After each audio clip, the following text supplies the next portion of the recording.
I am so glad it is fall and finally cool in the South. So to celebrate, today I want to share one of my favorite fall recipes. Have you seen one of these at the grocery store? It's a parsnip.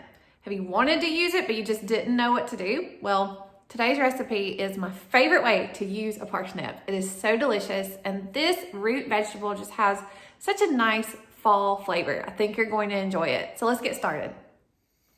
The first thing we will do is add garlic to some heated avocado or olive oil over medium heat. Next, you're going to cook your ground sweet Italian sausage until almost all the pink is gone. Today I'm doing 2 pounds since I'm doubling the recipe. So while the meat is cooking, we're going to peel and chop our parsnips. My kids love this recipe, and the last time I made it, they gobbled it up, so I'm doubling the recipe today. I am peeling and dicing 5 parsnips. So while the meat is cooking, you're gonna want to just keep chopping it to break all the meat apart.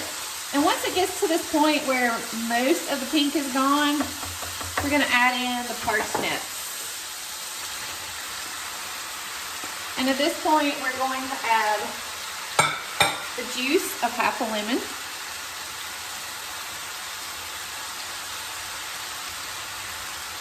and a little bit of water just to help with the cooking process. And give it a good stir, and we're going to let that cook for about 5 minutes altogether. Okay, so I did cover mine just to make sure that it cooked evenly, and now it's ready. I'm going to turn the heat off. And I love to add spinach to things, especially things that my kids will eat.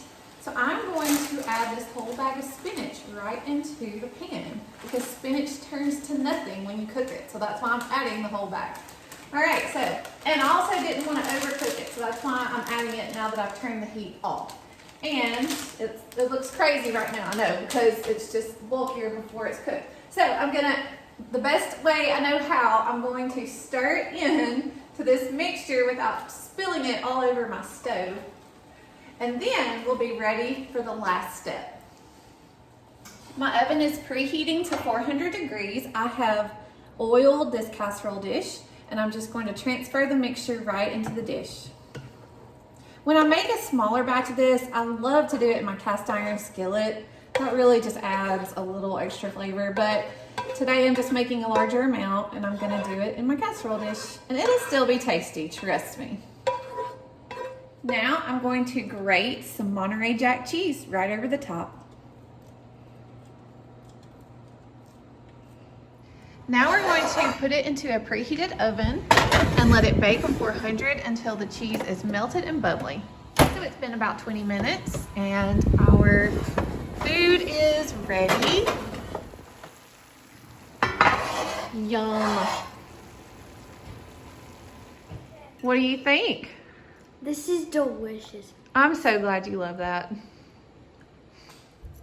Another thing that's special about this particular recipe is that it is inspired by food that my husband and I ate in Ireland. In the public houses there, they just have warm, cozy food like this that includes a meat and a starch and sometimes a cheese. And so it's everything in one pot, and it's fun and easy to make. And I know because of pandemic, we can't as easily go places right now.